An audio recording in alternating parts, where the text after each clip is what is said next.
10년이 넘는 세월을 바쳤는데 저한테 남은 건 이 낡은 한복 한 벌이라고요. 변호사 사무실을 나오는 제 두 손은 텅 비어 있었습니다. 10년을 밤낮으로 병간호하며 제 삶을 포기하고 헌신했던 시어머니, 어머님이 남기신 건 오래된 한복 한 벌뿐이었어요. 반면 얼굴 한번 제대로 비추지 않던 시누이 통장엔 무려 10억이 꽂혀 있었습니다. 유언장 내용을 듣자마자 시누이는 입꼬리를 쓰골리며 만족스러운 미소를 지었어요. 그 순간 제 가슴에 날카로운 비수가 날아와 꽂히는 듯한 고통이 몰려왔습니다. 남편은 장례식 바로 다음 날 해외로 출장을 떠났습니다. 회사 일이 급하다며 제 마음이 어떤지는 하나도 모르고 가버렸죠. 그날 밤 시어머님 방에 들어가 그 한복을 가만히 만져보는데 그때는 정말 몰랐습니다. 그 안에 제 인생을 송두리째 뒤바꿀 비밀이 숨겨져 있다는 것을요. 이야기 시작하기 전에 무료로 하실 수 있는 구독과 좋아요 부탁드립니다. 알림 설정까지 해주시면 새로운 이야기들이 올라올 때 가장 먼저 보실 수 있습니다. 10년이라는 세월을 한결같이 어머님 곁을 지켰습니다. 처음에는 단순히 며느리의 도리라 생각했지만 어느새 제 마음속 깊은 곳에서 우러나오는 정성이 되었지요. 오늘도 어김없이 새벽 5시에 일어나 어머님 약을 준비합니다. 파킨슨병으로 손떨림이 심해지신 어머님은 약을 드시기조차 힘들어 하셨거든요. 어머님, 약 드실 시간이에요. 연우야, 미안하다. 이 늙은이가 이렇게 패만 끼치고. 어머님, 그런 말씀 마세요. 어머님 덕분에 제가 이 집에 시집와서 얼마나 행복하게 살고 있는데요. 어머님의 주름진 손이 제 손을 꼭 잡았습니다. 그 손길에서 따뜻함이 느껴졌어요. 미용실 일을 그만둔 지도 벌써 5년이 넘었지만 후회는 없었습니다. 어머님 병간호가 물론 힘들 때도 있었지만 그래도 우리 가족이니까요. 저녁이 되면 남편 준서 씨가 퇴근하고 돌아옵니다. 요즘은 해외 프로젝트 때문에 정신없이 바빠서 집에 있는 날이 드물지만 오늘은 일찍 돌아왔네요. 오늘 어머니 어떠셨어? 많이 편안해 하셨어요? 오후에는 좋아하시는 드라마도 같이 봤고요. 고마워. 여보, 나는 바쁘다는 핑계로 신경도 제대로 못 쓰는데 괜찮아요. 제가 있잖아요. 그날 밤 어머님이 갑자기 호흡곤란을 일으키셨습니다. 119를 불러 급히 병원으로 모시고 갔지만 의사 선생님은 그저 고개를 저을 뿐이었어요. 남편에게 급히 연락했고 잠시 해외에 나가 있던 시누이 서연 아가씨에게도 전화를 걸었습니다. 하지만 시차 때문인지 시누이는 전화를 받지 않았어요. 병원 침대에 누워 계신 어머님은 그저 평온해 보이셨어요. 마지막 순간에 제 손을 꼭 잡으시더니 작은 목소리로 속삭이셨습니다. 연우야, 고맙다. 내 딸. 그렇게 어머님은 조용히 눈을 감으셨습니다. 10년간 모셨던 어머님이 돌아가셨다는 현실이 도저히 믿기지 않았어요. 남편은 깊은 슬픔에 잠겨 말이 없었고 저는 묵묵히 장례 준비를 시작했습니다. 장례식 날 오랫동안 보지 못했던 시누이 서연 아가씨가 나타났습니다. 머리부터 발끝까지 온통 명품으로 휘감은 모습이었어요. 부동산 개발로 대박이 났다는 소문은 들었지만 이렇게 화려한 모습일 줄은 정말 몰랐습니다. 오빠, 많이 힘들지? 어머니는 편안하게 가셨다니. 그나마 다행이네. 서연아, 장례식이라도 와줘서 다행이다. 어머니가 너 많이 보고 싶어 하셨어. 아가씨는 남편에게만 말을 건넬 뿐 저에게는 눈길 한 번 주지 않았습니다. 10년 동안 명절에도 코빼기 한 번 안 비치던 시누이가 갑자기 나타나니 어색했지만 그래도 어머님의 마지막을 함께하는 것이 중요하다고 생각했어요. 장례식이 끝나고 이틀 후 어머님의 변호사가 저희를 사무실로 불렀습니다. 유언장을 읽어준다고 했어요. 남편과 시누이 그리고 저까지 셋이 변호사 사무실에 나란히 앉았습니다. 고 이혜숙 여사님의 유언장을 낭독하겠습니다. 첫째, 현금 및 예금 10억 원은 딸 박서연에게 상속한다. 둘째, 본인이 평소 아끼던 한복 한 벌은 며느리 서연우에게 남긴다. 셋째, 나머지 재산은 사회복지재단에 기부한다. 순간 제 귀를 의심했습니다. 10년간 밤낮으로 시어머니를 모셨는데 저한테 남겨진 건 고작 한복 한 벌 뿐이라고요. 남편에게도 저에게도 아무것도 없이 모든 재산이 시누이와 재단으로 간다니. 반면에 얼굴도 안 비추던 시누이에게는 10억이라는 어마어마한 돈이 돌아갔습니다. 머릿속이 하얘지는 것 같았어요. 변호사님, 이게 무슨 말씀이세요? 제가 10년 동안 어머님을 모셨는데 한복한벌이라니요. 뭘 잘못 알고 계신 거 아니에요. 죄송합니다만 고인의 뜻이 이러하니 따를 수밖에 없습니다. 아니, 이게 말이 됩니까? 어머니가 도대체 왜 이런 결정을 남편이 충격에 빠진 채 말을 더듬었습니다. 그의 얼굴은 새하얗게 질려 있었어요. 그때 신우이의 얼굴에 미소가 번졌습니다. 그 미소가 저를 더 아프게 찔렀어요. 변호사 사무실을 나오는 제 두 손은 텅 비어 있었습니다. 남편도 말이 없었죠. 집으로 돌아오는 차 안에서 저는 참았던 눈물을 왈칵 쏟아냈습니다. 어머님, 제가 뭘 그렇게 잘못했나요? 왜 저한테 이러세요? 남편은 제 어깨를 토닥이며 위로했지만 그의 말도 귀에 들어오지 않았습니다. 집에 도착해서도 가슴이 무너져 내리는 느낌이었어요. 다음 날 아침, 남편이 급한 표정으로 저를 불렀습니다. 여보, 미안한데 오늘 급히 출장을 가야 할 것 같아. 싱가포르 현장에 문제가 생겼대. 지금요, 어머님이 돌아가신 지 일주일도 안 됐는데 어쩔 수 없어. 회사에서 계속 재촉하잖아. 게다가 어머니 유산이 없으니 지금 우리 상황부터 수습해야지. 이 계약이라도 잘 마무리해야 해. 남편의 말에 더 큰 충격이 밀려왔습니다. 그동안 남편의 사업은 어머님의 지원이 있었기에 가능했던 거였나요? 이제 그 지원이 끊겼으니 우리 가정의 경제적 기반도 흔들리는 건가요? 남편은 서둘러 짐을 싸고 집을 나섰습니다. 그렇게 저는 텅 빈 집에 혼자 남겨졌어요. 어머님도 가시고 남편도 떠나고 제게 남은 건 달랑 한복 한 벌뿐이었습니다. 그날 저녁 어머님의 방을 정리하려고 들어갔습니다. 평소 어머님이 쓰시던 물건들을 하나하나 만져보니 그리움이 파도처럼 밀려왔어요. 옷장을 열자 어머님의 옷가지들이 가지런히 정리되어 있었습니다. 그리고 맨 안쪽에 유언장에 언급되었던 그 한복이 보였습니다. 연보라색 저고리에 자주색 치마. 어머님이 가장 아끼시던 한복이었어요.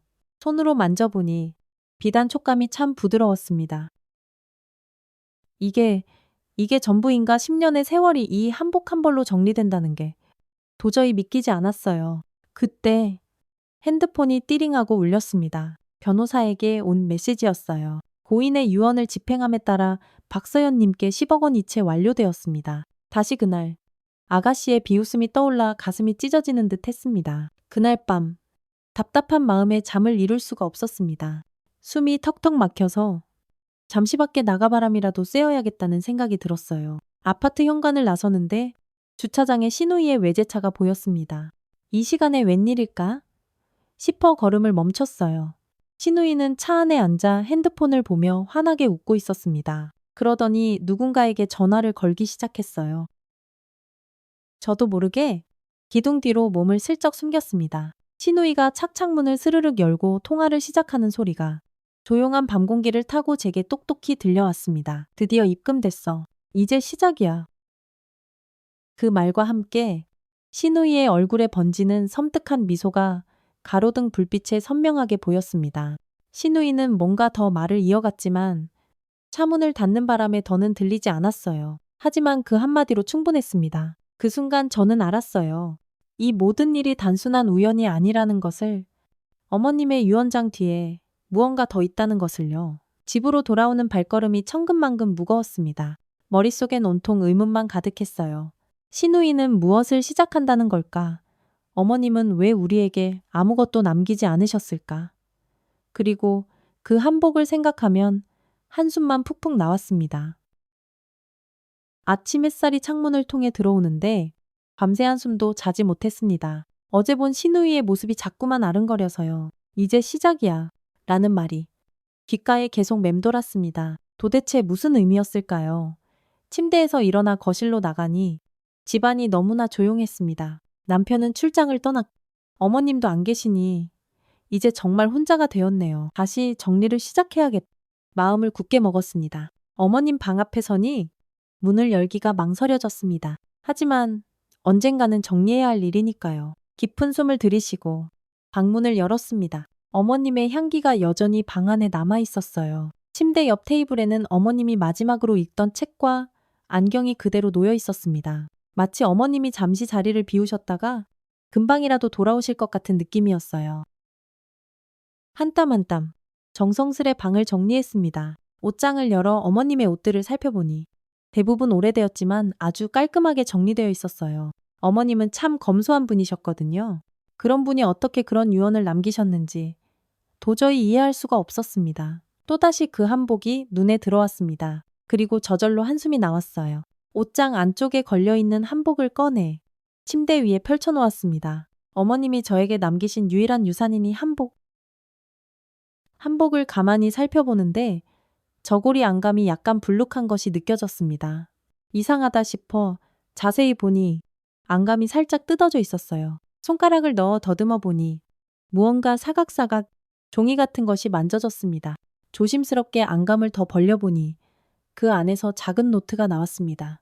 어머님의 일기장이었어요. 손이 부들부들 떨렸습니다. 어머님이 이걸 왜 여기에 숨겨두셨을까요? 일기장을 펼치니 어머님의 단정한 글씨체가 보였습니다. 첫 페이지에는 날짜가 적혀 있었어요. 무려 20년 전 일기였습니다. 오늘 서연이가 18번째 생일을 맞았다. 이 아이에게 진실을 언제 말해야 할지 고민이다. 그 아이는. 그런데 이상하게도 그 다음 페이지가 북 찢겨져 있었습니다. 급하게 넘겨보니 중간중간 여러 페이지가 찢겨나간 흔적이 있었어요. 누군가 의도적으로 특정 내용을 없애버린 것 같았습니다. 몇 페이지를 더 넘겨보니 5년 전 일기가 나왔습니다. 연우가 자기 일까지 접어가며 나를 돌봐준다. 참 고마운 며느리다. 준서보다 더 자식 같은 아이. 나중에 어떻게든 보답해야 할 텐데. 또다시 페이지가 찢겨져 있었습니다. 답답한 마음에 계속 넘기다 보니 작년 일기가 나왔어요. 병원에서 시한부 판정을 받았다. 이제 얼마 남지 않았구나. 모든 준비를 마쳐야 한다. 서연이에 대한 진실. 그 아이는 내 친딸이. 여기서 또 페이지가 찢겨져 있었습니다. 그 아이는 내 친딸이 아니라고 무슨 뜻일까요? 서연 아가씨가 어머님의 친딸이 아니라는 뜻일까요? 그럴 리가 없어요. 심장이 미친 듯이 뛰기 시작했습니다. 일기장을 계속 살펴보니 몇 달 전 일기가 나왔어요. 연우에게 모든 것을 남기고 하지만 그러면 서연이가 아니다. 계획대로 해야 한다. 서연이에게 돈을 맡기고 연우에게는 한복을 남길 것이다. 그 안에 그리고는 또 다음 부분이 찢겨져 있었습니다. 답답함에 일기장을 침대 위에 던져버렸어요. 어머님은 도대체 무슨 계획을 세우신 걸까요? 그리고 누가 이 일기장을 이렇게 망가뜨린 걸까요? 머릿속이 복잡해 창가로 다가가 창문을 활짝 열었습니다. 차가운 바람이 얼굴을 스쳤어요. 깊은 숨을 들이쉬며 생각을 정리하려는데 문득 어제 신우이가 했던 말이 번개처럼 떠올랐습니다. 이제 시작이야. 혹시 신우이가 이 일기장에 대해 알고 있는 걸까요? 그래서 그런 말을 한 걸까요? 갑자기 궁금증이 폭발했습니다. 신우이를 찾아가서 직접 물어봐야겠다는 생각이 들었어요. 부엌으로 가서 물 한 잔을 마시고 있는데 갑자기 핸드폰이 울렸습니다. 남편이었어요. 여보, 잘 지내고 있어? 별일은 없고? 네. 그냥 어머님 방 정리하고 있었어요. 미안해. 이런 때 혼자 두고 와서. 괜찮아요. 회사 일도 중요하잖아요. 특히 지금은. 말을 끝맺지 못했습니다. 경제적으로 어려워진 상황에서 남편을 탓할 수는 없었으니까요. 혹시 서연이한테 연락 왔어? 아니요. 왜요, 아냐?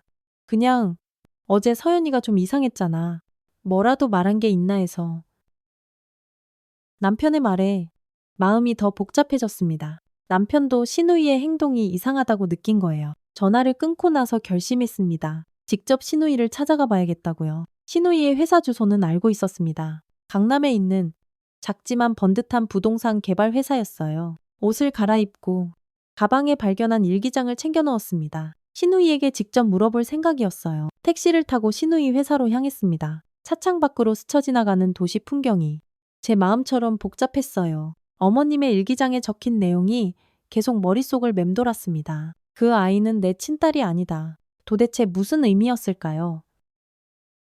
신우이 회사 앞에 도착했습니다. 아주 현대적인 디자인의 건물이었어요. 로비에 들어서니 안내 데스크가 보였습니다. 안녕하세요. 박서연 사장님을 뵙고 싶은데요. 약속 있으신가요?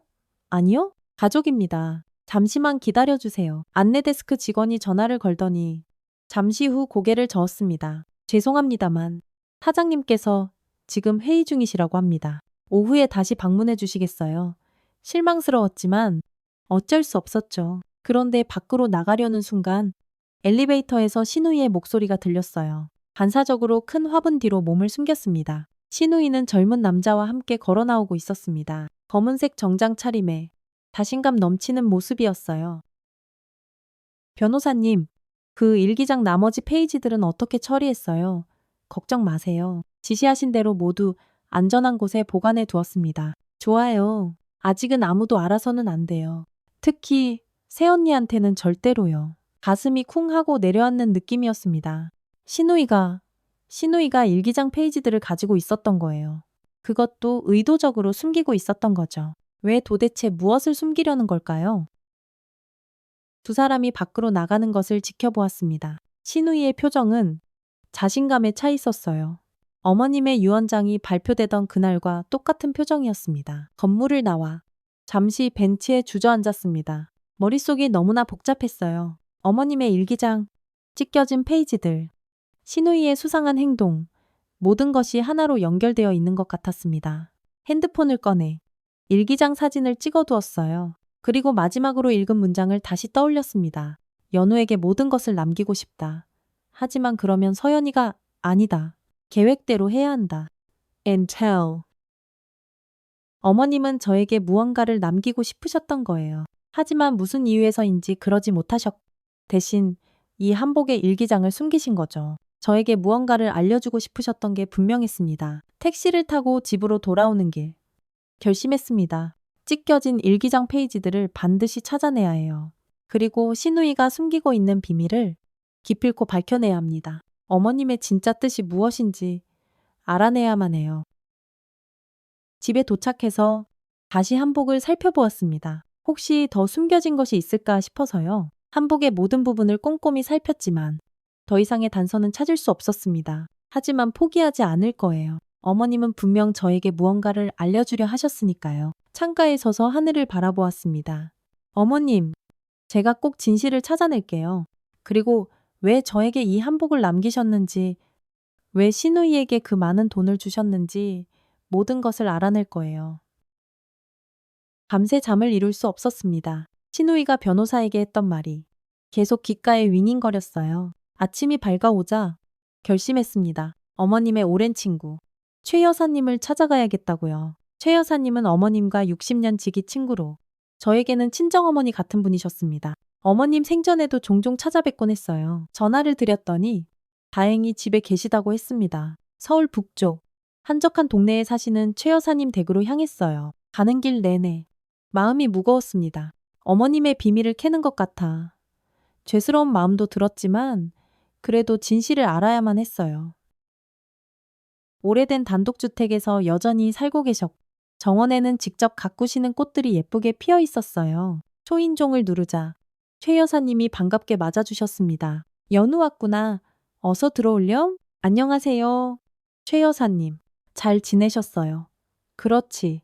해숙이 장례식 이후로 못 봤네. 많이 힘들지. 최 여사님의 따뜻한 목소리에 갑자기 눈물이 핑 차올랐습니다. 꾹 참으며 거실로 들어갔어요. 테이블 위에는 이미 차와 다과가 준비되어 있었습니다. 앉으렴. 차 한 잔 마시면서 이야기하자. 내려주신 차를 한 모금 마시니 향긋한 국화차 향이 입안에 퍼졌습니다. 잠시 마음이 진정되는 느낌이었어요. 어머님 유언장 내용 들으셨죠? 응, 들었지. 많이 서운하지? 네, 정말 이해가 안 돼요. 어머님이 왜 그러셨는지 최 여사님은 잠시 깊은 생각에 잠기더니 천천히 입을 열었습니다. 해숙이는 항상 깊은 뜻이 있는 사람이었어. 겉으로 드러나는 것만으론 절대 판단할 수 없는 사람이지. 그 말씀은 어머님이 다른 의도가 있으셨다는 뜻인가요? 최 여사님은 대답 대신 찬장에서 낡은 앨범 하나를 꺼내셨습니다. 먼지를 조금 털어내시고는 제게 건네주셨어요. 이걸 한번 봐보렴. 해숙이랑 내가 젊었을 때 사진들이야. 앨범을 펼치니 오래된 흑백 사진들이 나왔습니다. 20대쯤으로 보이는 어머님과 함께 찍은 모습이었어요. 두 분 다 참 아름다우셨습니다. 사진을 넘기다 보니 어린아이를 안고 있는 어머님 사진이 나왔어요. 분명 제 남편이었습니다. 그 옆에는 어머님과 아버님으로 보이는 분이 서 계셨고요. 이건 준서 씨죠? 준서가 3살 때였을 거야. 사진을 더 넘기니 어머님과 최 여사님이 함께 찍은 사진이 많았습니다. 그런데 갑자기 낯선 부부의 사진이 눈에 들어왔어요. 이분들은 누구세요? 최 여사님의 표정이 잠시 굳어졌습니다. 그러더니 깊은 한숨을 내쉬셨어요. 오래된 친구들이야. 지금은 이 세상 사람들이 아니지만 무슨 일이 있으셨나요? 교통사고로 한나란 씨의 세상을 떠났어. 참 비극적인 일이었지. 사진을 더 넘기려는데 최 여사님이 살짝 앨범을 덮으셨습니다. 차도 마시렴. 다 식어버렸겠다. 차를 다시 따라주시는 동안 무언가 숨기고 계신다는 느낌을 지울 수 없었어요. 용기를 내어 물었습니다. 최 여사님, 혹시 서연 아가씨에 대해 아시는 게 있으세요? 최 여사님의 손이 살짝 떨렸습니다. 차를 따르던 손을 멈추시더니 저를 깊이 바라보셨어요. 왜 그런 걸 묻니? 어머님 한복에서 일기장을 찾았어요. 거기에 서연 아가씨에 대한 이상한 내용이 있었거든요. 어떤 내용이었는데 그 아이는 내 친딸이 아니다. 라고 쓰여 있었어요. 하지만 그 다음 페이지가 찢겨져 있었어요. 최 여사님은 한동안 침묵하셨습니다. 그러더니 천천히 고개를 끄덕이셨어요. 혜숙이가 그런 일기를 남겼구나. 연우야, 이건 아주 오래된 이야기란다. 가족의 비밀이기도 하고. 제발 알려주세요. 저는 꼭 알아야 해요. 어머님이 대체 왜 저희에게는 아무것도 남기지 않고 신우이에게만 전부를 주셨는지. 최 여사님은 창밖을 바라보시더니 천천히 말씀을 이어가셨습니다. 서연이는 특별한 아이였어. 혜숙이에게는 더더욱. 어떤 의미에서요? 혜숙이랑 서연이는 피로 맺어진 사이는 아니었어. 그 말은 서연 아가씨가 입양하라는 건가요? 최 여사님은 직접적인 대답을 피하셨습니다. 연우야, 가족이란 건 꼭 피로만 맺어지는 게 아니란다. 때로는 인연으로, 정으로 맺어지기도 하는 법이지. 혜숙이는 그걸 너에게 보여주고 싶었던 것 같구나. 말씀은 이해가 되지만 그래도 이건 너무 불공평해요. 10년간 제 일도 포기해가며 어머님을 모셨는데 최 여사님이 제 손을 꼭 잡아주셨습니다. 혜숙이는 너를 무척 아꼈어. 그 마음은 절대 의심하지 마라. 네가 찾은 그 일기장, 그건 혜숙이가 일부러 너에게 남긴 걸 게다 더 찾아봐야 할 게 있을 거야.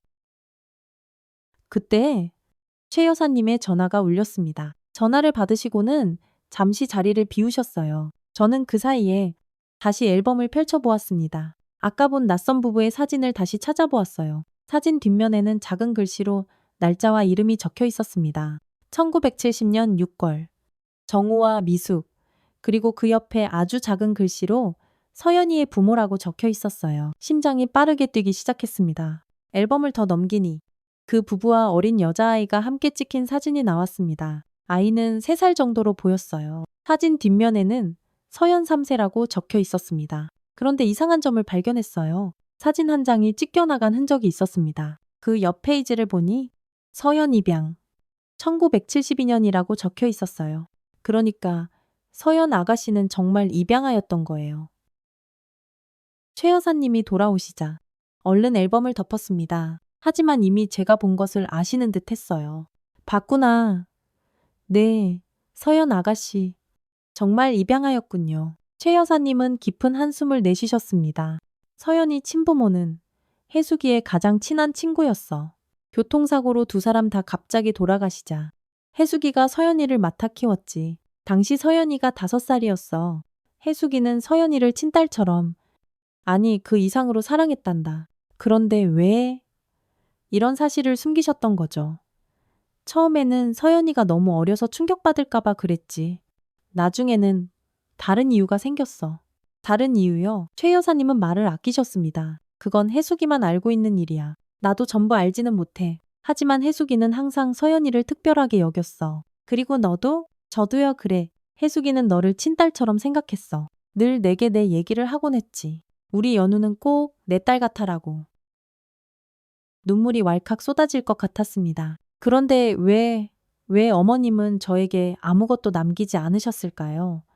최 여사님은 깊은 뜻이 담긴 눈빛으로 저를 바라보셨습니다. 연우야, 혜숙이가 너에게 남긴 건 한복 한 벌만이 아닐 거야.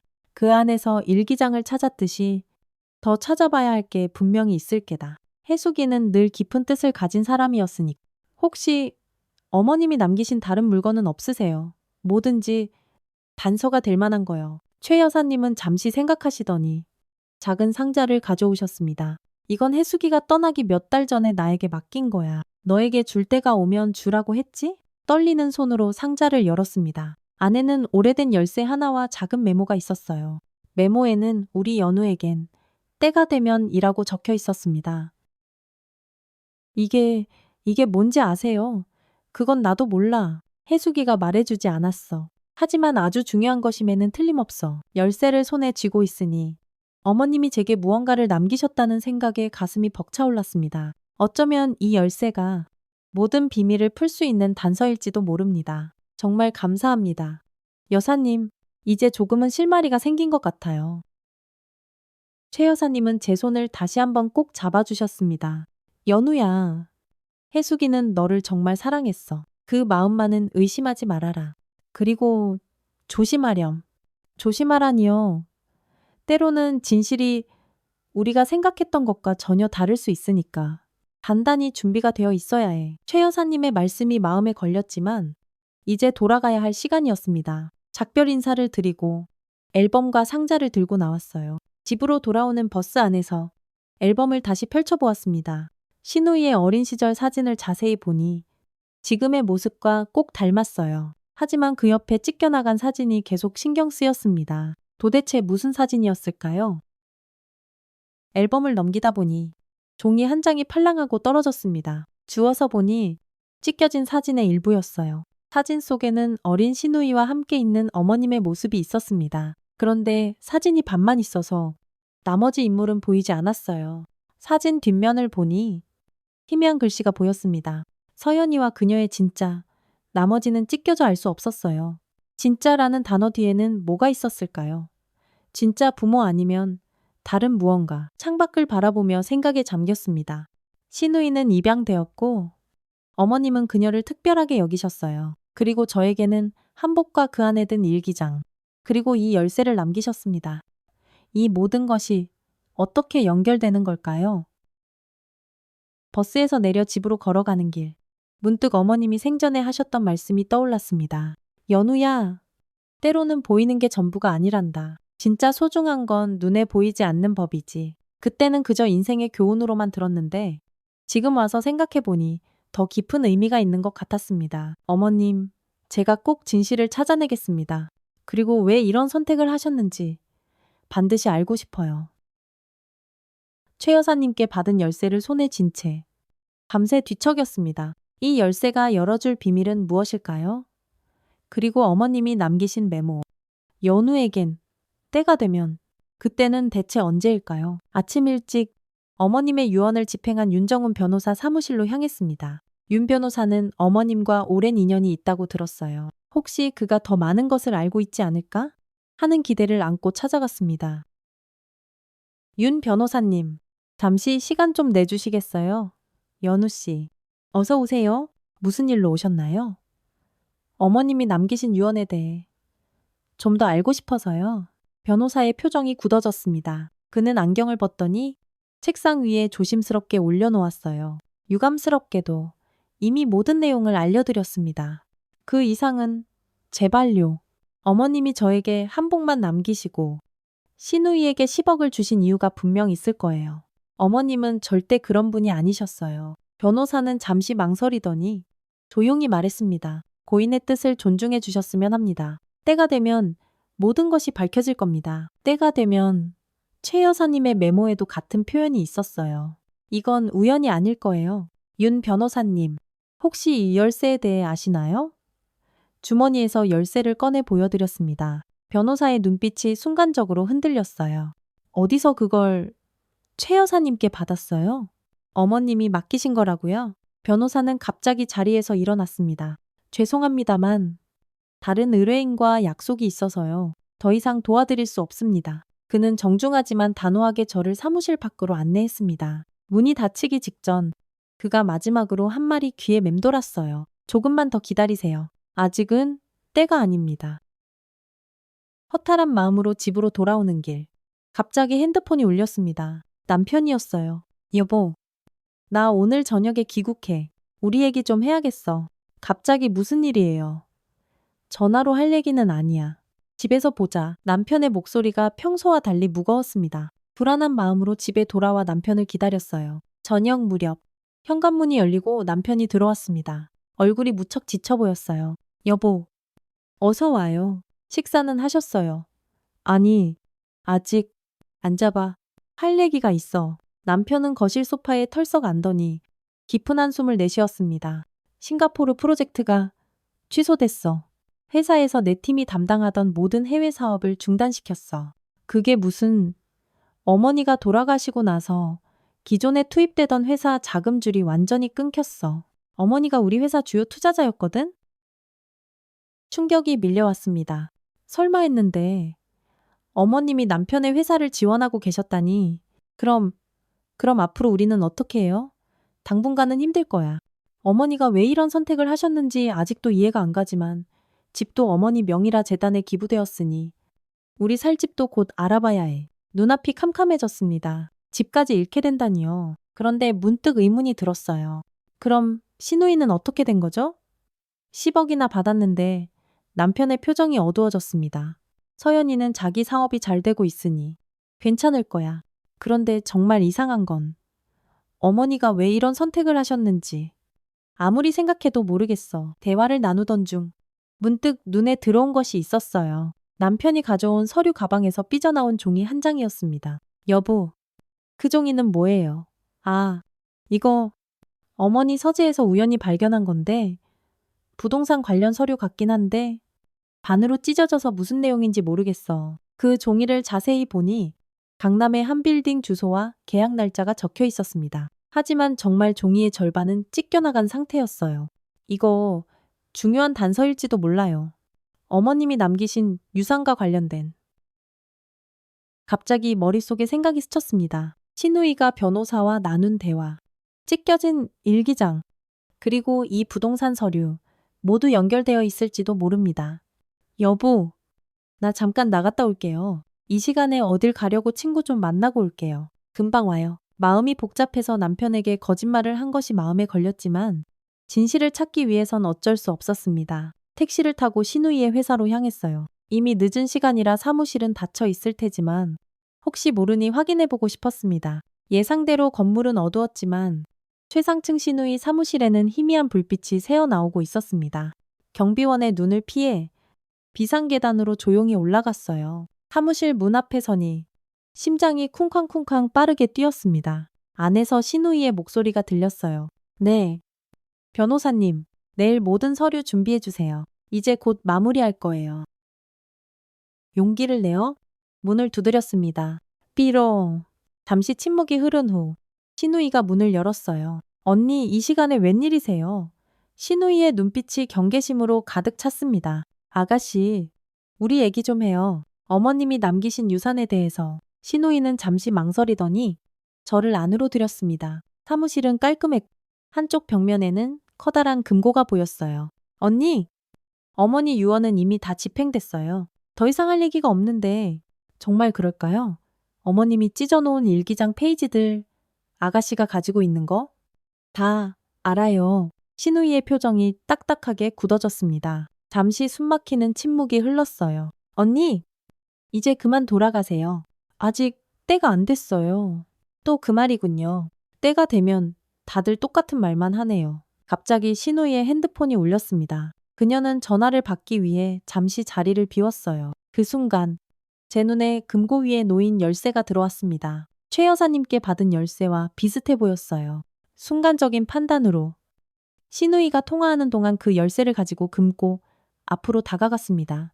떨리는 손으로 열쇠를 꽂아 돌렸는데 철컥 하고 놀랍게도 금고가 열렸어요. 안에는 서류 뭉치와 함께 찢겨진 일기장 페이지들이 가지런히 정리되어 있었습니다. 그리고 가장 위에는 강남의 한 빌딩 등기 권리증이 놓여 있었어요. 소유자 이름란에 적힌 글자를 보는 순간 숨이 멎는 것 같았습니다. 소유자 서연우. 그 순간 뒤에서 신우이의 목소리가 들렸습니다. 언니 지금 뭐 하시는 거예요?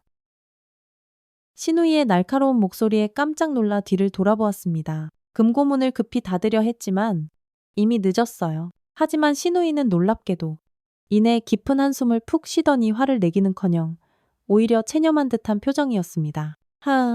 앉으세요. 언니, 이젠 말씀드릴 때가 된 것 같네요. 신우이의 예상치 못한 반응에 당황스러웠지만 그녀가 가리키는 소파에 털썩 주저앉았습니다. 손에는 여전히 제 이름이 적힌 등기 권리증을 쥐고 있었어요. 이게 무슨 뜻이에요? 왜 내 이름으로? 신우이는 대답 대신 작은 티포트와 찻잔을 꺼냈습니다. 차분한 동작으로 차를 우려내는 모습이 문득 어머님과 참 닮아 있었어요. 어머니가 생신 때마다 즐겨 드시던 차예요. 녹차에 국화를 살짝 섞은 거죠. 차를 따르는 신우이의 손이 미세하게 떨리는 것이 보였습니다. 그녀는 찻잔을 제게 건네며 깊은 한숨을 내쉬었어요. 언니, 제가 어머니의 친딸이 아니라는 사실 알고 계시죠? 그걸 어떻게, 네, 최 여사님께 들었어요. 입양되었다고. 신우이는 찻잔을 들어 한 모금 마시더니 창밖을 바라보았습니다. 그녀의 눈에 짙은 슬픔이 어렸어요. 고등학교 때 우연히 알게 됐어요. 그때부터 모든 게 달라졌죠. 그녀의 목소리가 살짝 흔들렸습니다. 평소의 차갑고 냉정한 모습과는 전혀 달랐어요. 어떻게 달라졌는데요? 제 진짜 부모님이 누구인지, 왜 저를 입양해야만 했는지, 그런 의문들이 계속 머릿속을 맴돌았어요. 어머니께 여쭤봤지만 처음엔 대답을 피하셨죠. 결국 제가 너무 괴로워하니까 진실을 말씀해 주셨어요. 신우이는 깊은 숨을 내쉬었습니다. 그리고 이어지는 그녀의 이야기에 제 가슴도 아파왔어요. 제 친부모님은 어머니의 가장 친한 친구셨대요. 교통사고로 두 분 다 돌아가시고 어머니가 저를 맡아 키우신 거죠? 그때 제가 5살이었어요. 일기장에 적혀 있던 내용과 일치했습니다. 신우이의 눈에 눈물이 방울방울 맺혔어요. 그 사실을 알고 난 후 저는 어머니를 원망했어요. 진실을 오랫동안 숨겼다는 이유로요. 그리고 제 진짜 부모님에 대한 기억조차 없애버렸다고 생각했거든요. 신우이는 서랍에서 작은 사진 한 장을 꺼냈습니다. 젊은 부부와 어린 여자아이의 사진이었어요. 이게 제 진짜 부모님이에요. 어머니는 이 사진을 항상 가지고 계셨더라고요. 저에게 보여주지 않으셨지만 제가 찾은 일기장을 꺼내 신우이에게 보여주었습니다. 아가씨, 저도 어머님의 일기장을 봤어요. 찢겨진 부분이 많았는데 혹시 신우이는 고개를 끄덕였습니다. 네, 제가 찢었어요. 우연히 어머니가 일기장을 적는다는 걸 알게 됐고 거기 적힌 내용들을 보게 되었죠. 거기에는 저에 관한 비밀들, 그리고 언니에 관한 내용도 있었어요. 저에 관한 내용이요. 신우이는 잠시 침묵했다가 입을 열었습니다. 어머니는 언니를 정말 친딸처럼 사랑하셨어요. 일기장에 수도 없이 그렇게 적으셨죠. 연우는 내 친딸 같다고. 10년 동안 어머니를 그렇게 정성껏 모시는 모습을 보면서 저는 죄책감을 느꼈어요. 신우이의 눈에서 기어코 눈물이 흘러내렸습니다. 그 모습에 제 마음도 복잡해졌어요. 죄책감이요. 네. 저는 어머니의 진짜 딸도 아닌데 딸 행세를 하면서 정작 효도는 단 한 번도 제대로 하지 않았으니까요. 언니가 그 모든 효도를 다하는 동안 저는 사업 핑계로 얼굴 한번 비추지 않았죠. 신우이의 솔직한 고백에 할 말을 잃었습니다. 그녀가 일기장을 찢은 이유가 단순히 비밀을 숨기려는 것만은 아니었던 거예요. 그럼 어머님이 아가씨에게 10억을 남기신 이유는? 신우이는 금고에서 서류 몇 장을 꺼냈습니다. 이건 어머니의 지시사항이에요. 그 돈으로 언니 명의의 부동산을 관리하라는. 갑자기 모든 퍼즐 조각이 탁 하고 맞춰지는 듯 했습니다. 등기관리증에 제 이름이 있었던 이유. 신우이가 10억을 받은 이유. 그러니까 어머님은 처음부터 저에게 그 빌딩을 주시려고 했던 거군요. 그런데 왜 이렇게 복잡하게 어머니는 오빠가 사업에 실패할 것을 예상하셨어요. 그래서 언니의 재산을 보호하기 위해 이런 방법을 선택하신 거죠. 신우이의 말에 가슴이 쿵 하고 내려앉았습니다. 어머님은 우리 미래까지 다 생각하고 계셨던 거예요. 아가씨, 그럼 왜 처음에 저한테 말해주지 않았어요? 왜 그렇게 차갑게만 굴었죠? 신우이는 잠시 생각에 잠기더니 대답했습니다. 어머니의 계획이었어요. 모든 것이 법적으로 완벽하게 정리될 때까지 비밀로 하라고 하셨거든요. 그리고 솔직히 말하면 언니가 저를 어떻게 생각할지 두려웠어요. 입양아인 제가 이런 중요한 일을 맡게 되었다는 걸 알면 신우이의 솔직한 감정 표현에 마음이 조금씩 누그러졌습니다. 차를 한 모금 마시니 어머님의 향기가 느껴지는 것 같았어요. 어머니는 늘 말씀하셨어요. 피는 물보다 진하지만 때로는 정이 피보다 더 중요할 때도 있다고. 신우이의 말에 제 눈시울도 뜨거워졌습니다. 어머님의 깊은 뜻을 이제야 조금은 이해할 수 있을 것 같았어요. 그런데 어머니는 제주도를 참 그리워하셨죠. 신우이의 갑작스러운 말에 고개를 들었습니다. 제주도요? 네. 어머니가 젊었을 때 잠시 살았던 곳이에요. 늘 그곳에 대한 추억을 이야기하셨어요. 순간 머릿속에 기억 하나가 번개처럼 스쳤습니다. 최 여사님께 받은 열쇠. 그것이 어디의 열쇠인지 전혀 감을 잡지 못했는데 혹시 아가씨, 혹시 어머님이 제주도에 집을 가지고 계셨나요? 피신우이의 표정이 변했습니다. 어머니가 그런 말씀을 하셨어요. 아니요. 그냥 느낌이 최 여사님께서 어머님이 맡기신 열쇠를 주셨거든요. 신우이는 잠시 생각에 잠기더니 조심스럽게 말했습니다. 어머니가 돌아가시기 전 저에게도 제주도에 관한 이야기를 하셨어요. 그곳에 가면 모든 것을 이해하게 될 거라고. 신우이는 서랍에서 또 다른 서류를 꺼냈습니다. 제주도에 있는 한옥의 등기부등본이었어요. 이 집도 언니 이름으로 되어 있어요. 어머니가 몇 년 전에 이미 명의를 바꾸셨더라고요. 정말 놀라웠습니다. 어머님은 제게 얼마나 많은 것을 미리 준비해 두셨던 걸까요? 그럼 왜 어머님은 유언장에 그렇게 신우이가 말을 이었습니다. 세금 문제예요. 상속세를 최소화하기 위한 가장 좋은 방법이었죠. 어머니는 생전에 이미 많은 재산을 언니 명의로 바꿔두셨어요. 유언장은 그저 형식적인 절차였던 거죠. 그제서야 모든 것이 이해되기 시작했습니다. 어머님의 깊은 뜻, 신우이의 행동. 하지만 아직 풀리지 않은 의문이 있었어요. 그럼 어머님이 재단에 기부하신 나머지 재산은요? 그건 어머니의 진짜 뜻이었어요. 어머니는 항상 사회에 환원하고 싶어 하셨거든요. 특히 고아원과 양로원에 신우이의 말에 어머님의 따뜻한 마음이 느껴져 가슴이 뭉클했습니다. 그런데 문득 궁금한 점이 생각났어요. 그런데 아가씨는 왜 그날 밤에 이제 시작이야? 라고 말했던 거예요. 신우이는 잠시 당황한 듯 했지만 이내 옅은 미소를 지었습니다. 아, 그건 어머니의 유산을 제대로 관리하기 시작한다는 의미였어요. 그날 10억이 입금되고 나서야 본격적으로 일을 시작할 수 있었거든요. 차를 다 마시고 자리에서 일어났습니다. 머릿속은 여전히 복잡했지만 마음은 한결 가벼워진 느낌이었어요. 아가씨, 이제 어떻게 할 생각이에요? 제주도에 가봐야 할 것 같아요. 어머니가 남기신 마지막 메시지가 분명 그곳에 있을 테니까요. 저도 그렇게 생각해요. 사실 저도 내일 제주도로 갈 생각을 하고 있었어요. 그럼 같이 가요. 어머님이 우리 둘 다 그곳에 가길 원하셨던 것 같으니까요.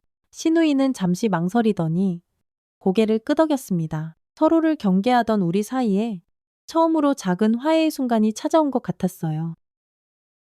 집에 돌아와 남편에게 오늘 있었던 일을 모두 이야기했습니다. 남편은 처음에는 믿기 어렵다는 듯 했지만 서류들을 보고 나서야 상황을 이해하기 시작했어요. 어머니가 그런 깊은 뜻을 가지고 계셨다니 미라도 그저 어머니의 지시를 따랐던 거였구나. 네. 어머님은 우리 모두를 위해 이런 계획을 세우신 거예요. 특히 당신이 사업에 실패할 것을 예상하고 남편은 고개를 떨궜습니다.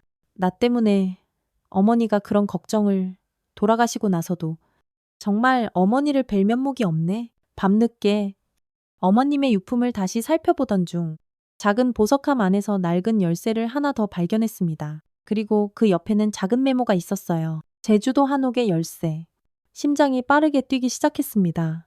이것이 어머님이 남기신 또 다른 단서였던 거예요. 최 여사님이 주신 열쇠와 똑같은 모양이었습니다. 제주도에 가야 한다는 생각이 확고해졌어요. 그날 밤 창문 너머로 신우이가 짐을 싸서 차에 싣는 모습이 보였습니다. 아침에 함께 가기로 했는데 왜 혼자 준비하는 걸까요? 혹시 무언가 더 숨기고 있는 것은 아닐까요? 핸드폰을 들어 신우이에게 전화를 걸었습니다. 아가씨, 지금 짐 싸는 거예요. 아, 언니. 신우이가 당황한 듯 말했습니다. 네. 내일 아침 일찍 출발하려고요. 우리 같이 가기로 하지 않았나요? 물론이죠. 제가 언니 댁으로 갈게요. 아침 6시에 출발하면 어떨까요? 신우이의 목소리에는 약간의 긴장감이 느껴졌지만 애써 의심을 떨쳐버리려 노력했습니다. 이제 서로 믿기 시작해야 할 때니까요. 그날 밤 잠들기 전 어머님의 사진을 바라보았습니다. 어머님, 저는 지금 어떤 일들이 벌어지고 있는지 잘 모르겠어요. 그곳에서는 마지막 비밀을 알려주실 건가요? 가슴 한편에는 기대와 설렘이, 다른 한편에는 약간의 두려움이 자리 잡았습니다. 내일이면 모든 것이 밝혀질 테니까요. 제주도 공항에 내리자 짭짤한 바다 향기가 코끝을 스쳤습니다. 신우이와 함께 온 이 여행이 어색하면서도 묘한 기대감으로 가슴이 설렜어요. 렌트카를 빌려 내비게이션이 알려주는 주소로 향했습니다. 차 안은 한동안 침묵으로 가득했어요. 어머니가 이곳에서 살았다는 게 아직도 믿기지 않네요. 신우이가 침묵을 깨며 말했습니다. 저도 어렸을 때 한 번 와본 기억이 어렴풋이 나요. 5살 때쯤이었을 거예요. 어머니 손을 잡고 저기 오름을 올랐던 기억이. 신우이의 목소리가 잠시 떨렸습니다. 그녀에게도 이곳은 특별한 의미가 있는 곳인가 봅니다. 내비게이션이 목적지 근처에 도착했음을 알렸습니다. 좁은 시골길로 접어들자 정겨운 돌담길이 나타났어요. 차를 세우고 내려 주변을 둘러보았습니다. 저기에요. 어머니가 늘 그리워하던 곳이 바로 이곳이었구나. 신우이는 마당에 서서 주변을 천천히 둘러보았습니다. 그녀의 눈에 눈물이 맺혔어요. 기억나요? 저 감나무에서 어머니가 빨갛게 익은 감을 따주셨던 기억이. 집 안으로 들어서자 오래된 가구들이 우리를 맞이했습니다. 먼지는 좀 쌓여 있었지만 누군가 가끔 와서 관리했던 흔적이 보였어요. 어머니가 1년에 한두 번씩 오셨대요. 제주도에 사는 관리인에게 부탁해서 집을 관리하게 하셨다고. 한 번씩 어머님이 어딜 좀 다녀오겠다고 하셨던 게 떠올랐습니다. 몸이 불편하신데 안 된다고 제가 만류를 해도 최 여사님이랑 같이 가신다며 기어이 고집을 부리시던 일들이 머리를 스쳤습니다. 여기에 오려고 하셨던 거였군요. 신우이의 말에 저도 조용히 고개를 끄덕였습니다. 안방으로 들어가니 오래된 자개 장롱이 눈에 들어왔어요. 어머님이 소중히 여기셨을 물건들이 저 안에 있을 것만 같았습니다. 장롱 문을 열자 한복 몇 벌과 오래된 앨범들, 그리고 작은 나무 상자들이 가지런히 정리되어 있었어요. 한 상자를 꺼내 열어보니 어머님의 젊은 시절 사진이 나왔습니다. 어머니가 정말 아름다우셨네요. 네, 정말 예쁘셨죠? 오빠가 어머니를 쏙 빼닮았어요. 사진들을 하나씩 넘기는데 신우이가 갑자기 멈춰섰습니다. 한 장의 사진을 집어들더니 손이 부들부들 떨리기 시작했어요. 이건 신우이가 보여준 사진에는 어린 여자아이와 젊은 부부가 찍혀 있었습니다. 그 아이는 분명 어린 시절의 신우이였어요. 제 친부모님이에요. 어머니가 이런 사진을 여기에. 신우이의 눈에서 굵은 눈물방울이 뚝뚝 떨어져 내렸습니다. 그 모습에 제 마음도 아파왔어요. 갑자기 신우이가 일어나 방 밖으로 뛰쳐나갔습니다. 혼자 있고 싶은 마음이었겠지요. 저는 계속해서 장롱을 살펴보았습니다. 맨 아래 칸에 꽤 묵직한 나무 상자가 있었어요. 다물쇠 구멍이 있었지만 열쇠는 보이지 않았습니다. 고민하던 차에 문득 어머님이 주신 또 다른 열쇠가 생각났어요. 주머니에서 꺼낸 열쇠를 상자에 꽂았습니다. 딱 하고 들어맞았어요. 상자를 열자 편지 한 뭉치와 낡은 서류들이 나왔습니다. 맨 위에는 어머님의 글씨체로 쓰인 편지가 있었어요. 사랑하는 연우야. 이곳까지 왔구나. 내 마음을 알아준 너에게 정말 눈물이 글썽였습니다. 편지를 계속 읽어내려갔어요. 내가 서연이를 입양한 건 단순히 친구의 부탁 때문만은 아니었단다. 서연이의 친어머니는 내 하나뿐인 동생이었어. 충격적인 내용에 숨이 멎는 듯 했습니다. 신우이의 친어머니가 어머님의 동생이었다니. 그럼 신우이는 어머님의 친조카였던 거예요. 편지를 더 읽어내려갔습니다. 어머님의 동생은 집안의 극심한 반대로 사랑하는 사람과 함께 가출했고 가족들과 연락을 끊고 살았다고 해요. 그러다 불의의 사고로 두 사람 다 세상을 떠나게 되었고 어머님이 하나뿐인 조카 서연이를 입양했던 것이었습니다. 하지만 어머님은 집안의 반대 때문에 서연이가 친족이라는 사실을 끝까지 숨겨야만 했다고 해요. 그래서 그저 친구의 아이를 입양한 것처럼 꾸몄던 것입니다. 신우이가 돌아왔습니다. 그녀의 눈은 붉게 충혈되어 있었어요. 괜찮아요. 네. 그냥 갑자기 옛 기억이 떠올라서요. 이 편지 봤어요. 어머님이 남기신 건데 신우이에게 편지를 건넸습니다. 그녀는 편지를 읽기 시작했고 읽어 내려갈수록 표정이 시시각각 변했어요. 충격과 놀라움, 그리고 깊은 슬픔이 교차했습니다. 이게 대체 사실이에요, 제가 어머니 조카라고요. 그러니까 우리가 남이 아니란 거잖아요. 신우이가 떨리는 목소리로 물었습니다. 저도 마찬가지로 놀랍고 혼란스러웠어요. 그런 것 같아요. 어머님이 왜 그 사실을 이제껏 숨기셨는지. 상자 안에는 더 많은 서류들이 있었습니다. 서연이의 입양 서류, 그리고 어머님 동생의 가족관계 증명서, 모든 것이 편지 내용과 일치했어요. 그런데 상자 맨 아래에서 두꺼운 서류 뭉치를 발견했습니다. 조심스럽게 꺼내보니 부동산 관련 서류였어요. 서울의 빌딩들, 제주도의 땅, 그리고 여러 상가 건물들, 모두 제 이름으로 되어 있었습니다. 이게 다 뭐예요? 신우이도 놀란 표정으로 서류를 살펴보았습니다. 어머니가 언니 명의로 해놓은 재산들이에요. 제가 관리하고 있던 건 정말 일부였던 거네요. 서류를 넘기다 보니 마지막 페이지에 어머님의 메모가 있었습니다. 연우야, 이 모든 것은 네가 10년 동안 나를 정성껏 돌봐준 것에 대한 작은 보답이란다. 서연이에게 맡긴 돈은 이 재산을 관리하기 위한 것이었어. 서연이는 부동산에 재능이 있으니 너희 둘이 함께 이 재산을 잘 관리해 주길 바란다. 그리고 꼭 기억하렴. 진정한 가족은 피보다 정으로 맺어지는 것이란다. 어머님의 마지막 메시지에 눈물이 하염없이 흘러내렸습니다. 신우이도 조용히 눈물을 닦았어요. 어머니는 우리가 서로를 이해하고 함께하길 바라셨던 거예요. 신우이의 말에 고개를 끄덕였습니다.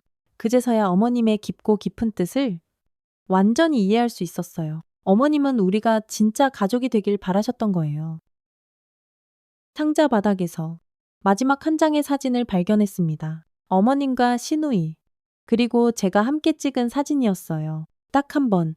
어머님 생신 때 함께 찍은 사진이었는데 세 사람 모두 세상에서 가장 행복하게 웃고 있었습니다. 어머님의 진정한 유산은 이 수많은 부동산들이 아니라 우리에게 남겨주신 가족이라는 소중한 인연이었던 거예요.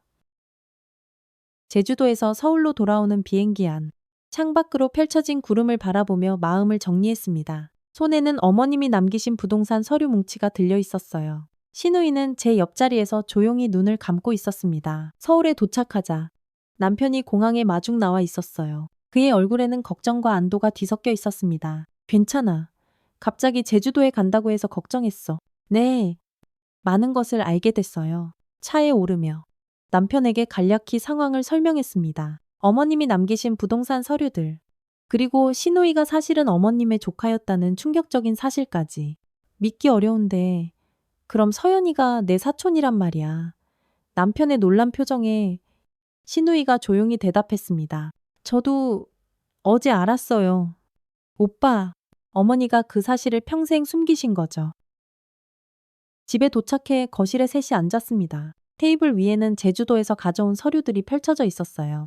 이 모든 부동산이 당신 명의로 되어 있다고 남편이 서류를 하나하나 살펴보며 놀란 목소리로 물었습니다. 네. 어머님이 돌아가시기 전에 이미 제 명의로 다 해놓으셨더라고요. 신우이가 차분한 목소리로 말을 이었습니다. 어머니의 유언장은 형식적인 것이었어요.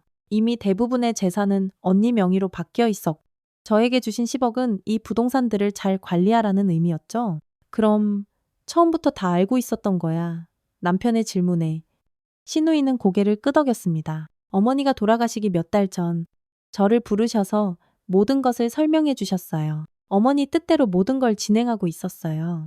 모든 재산에 대한 처리 방법을 알려주셨고 다만 제주도는 나중에 꼭 한번 찾아가 보라는 말씀만 하셨어요. 끝까지 제 마음이 또 흔들릴까 걱정하셨나 봐요. 그때도 한결같이 사랑하는 내 딸 서연아라고 다정하게 불러주셨는데 전 그것도 모르고 제대로 된 효도 한 번 못하고 이제껏 절 이방인으로만 생각했었어요.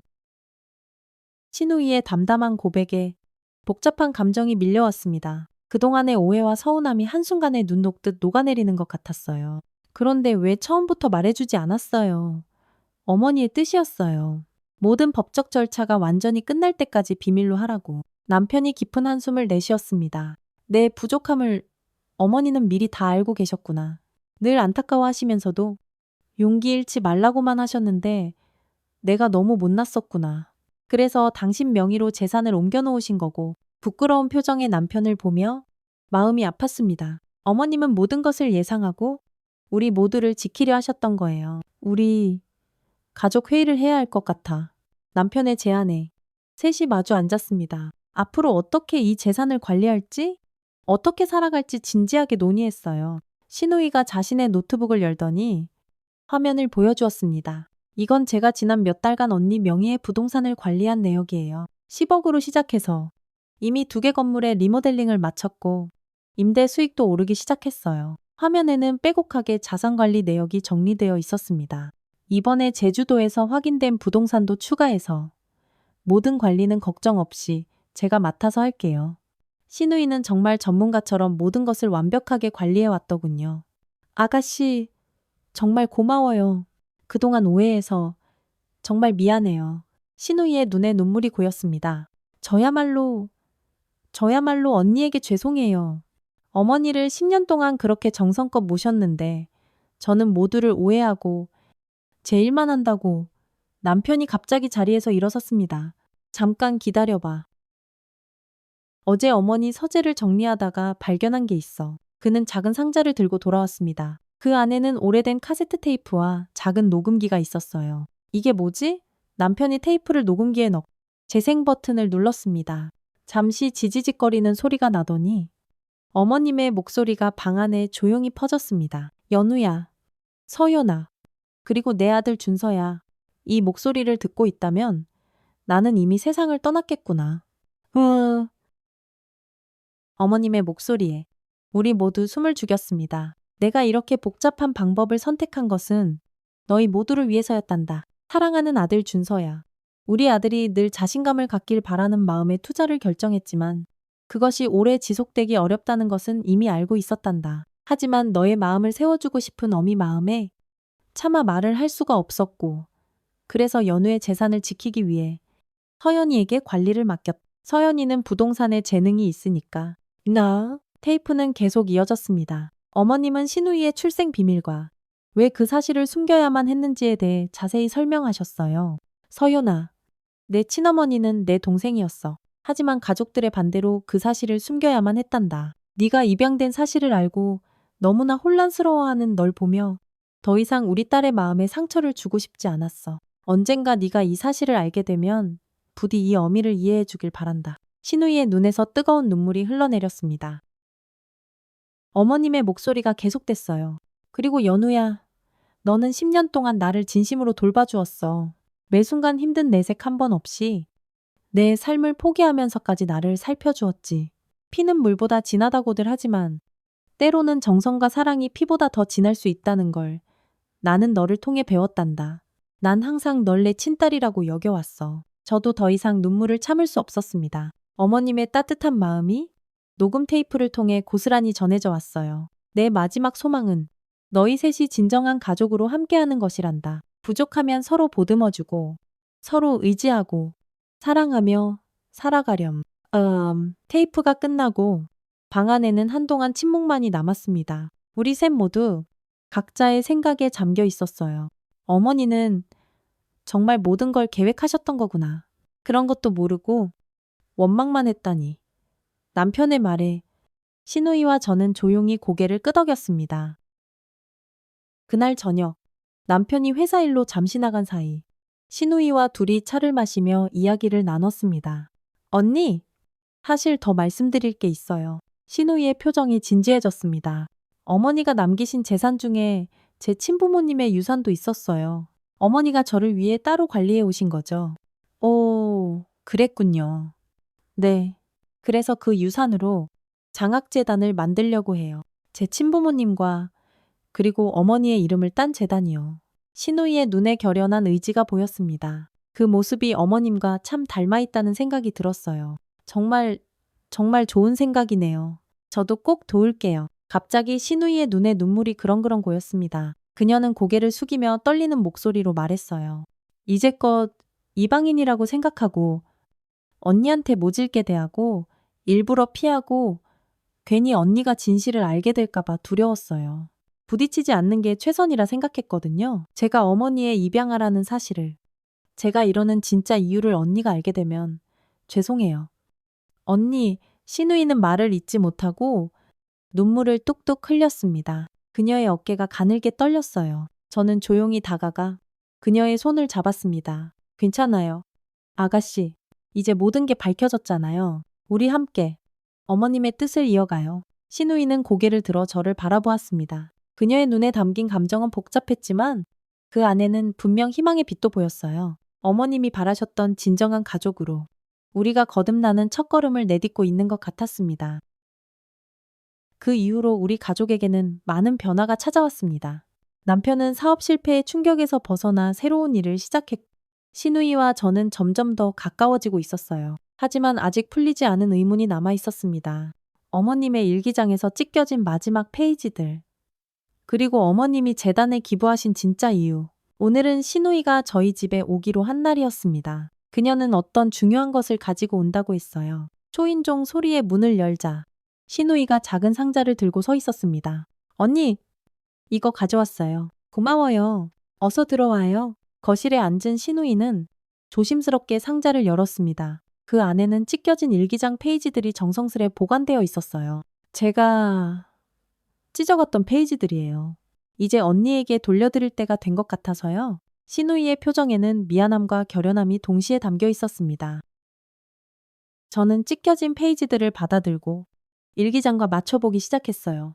일기장 페이지들을 하나씩 원래 자리에 맞추는데 마지막 페이지가 특히 눈길을 끌었습니다. 어머님의 마지막 일기였어요. 오늘로 내 생의 마지막이 얼마 남지 않았음을 느낀다. 연우에게 모든 것을 남기고 10년 동안 나를 친딸처럼 돌봐준 그 아이에게 하지만 내 딸 서연이도 챙겨야 한다. 피는 물보다 진하다지만 정성과 사랑이 피보다 더 진할 수 있다는 것을 내 인생을 통해 배웠다. 우리 두 딸이 서로 웃으며 지내는 모습을 보는 것이 이제 이 세상에서 내가 마지막으로 원하는 것이다.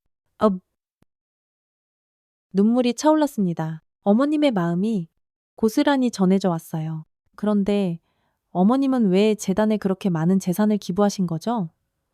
신우이가 또 다른 서류 뭉치를 꺼냈습니다. 이것도 보여드리려고 했어요. 어머니가 설립하신 재단 서류예요. 서류를 펼쳐보니 이해숙 가족복지재단이라는 이름이 눈에 들어왔습니다. 그리고 재단의 이사회 명단에 저와 신우이의 이름이 나란히 올라 있었어요. 이게 무슨... 어머니는 우리가 함께 이 재단을 운영하길 원하셨어요. 양로원과 고아원을 지원하는 재단이에요. 특히 입양 가정을 돕는 사업에 중점을 두고 있죠.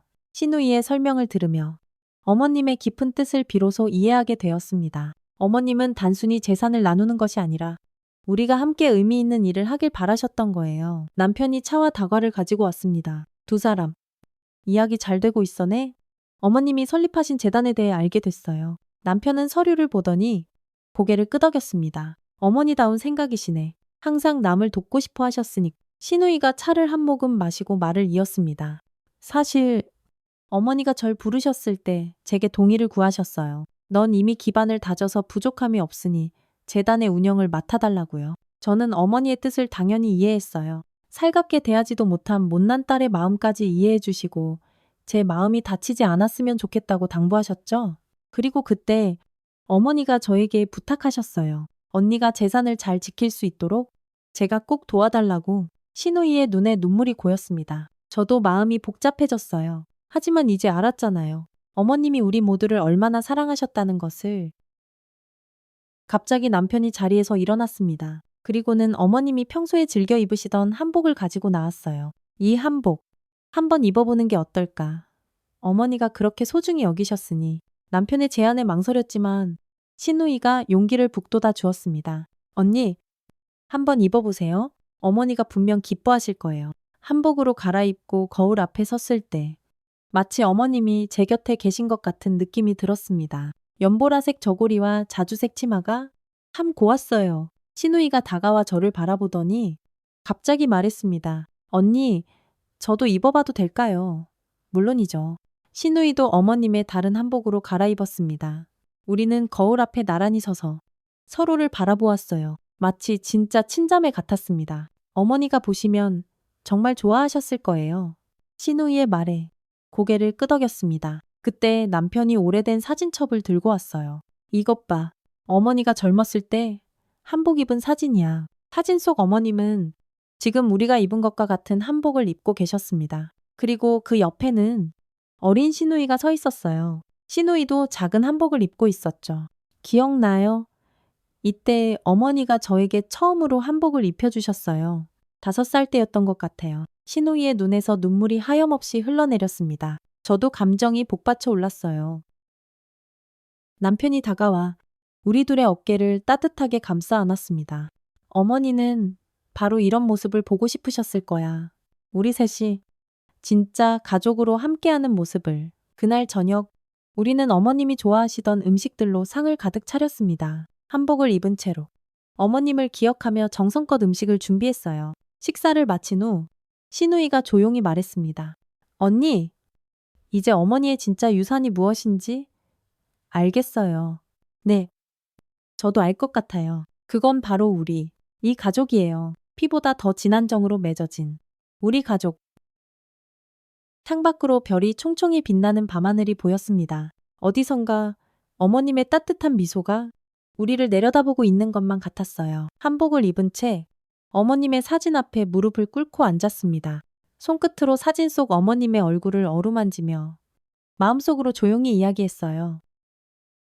어머님, 처음엔 정말 이해하지 못했습니다. 왜 저에게 한복 한 벌만 남기셨는지, 왜 그토록 복잡한 방법을 선택하셨는지. 하지만 이제는 알겠습니다. 어머님이 남기신 건 단순한 재산이 아니었어요. 그건 우리가 서로를 이해하고 용서하며 진정한 가족이 되는 법을 가르쳐 주신 소중한 지혜였습니다. 10년 동안 어머님 곁을 지키며 저는 효라는 것이 무엇인지 배웠습니다. 하지만 어머님은 제게 그보다 더 큰 가르침을 주셨어요. 진정한 가족은 피로만 맺어지는 것이 아니라 서로를 향한 깊은 이해와 사랑으로 만들어진다는 것을요.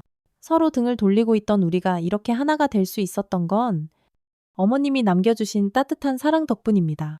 한복 한 벌에 담긴 어머님의 마음이 우리 가족을 다시 단단히 이어준 실이 되었습니다.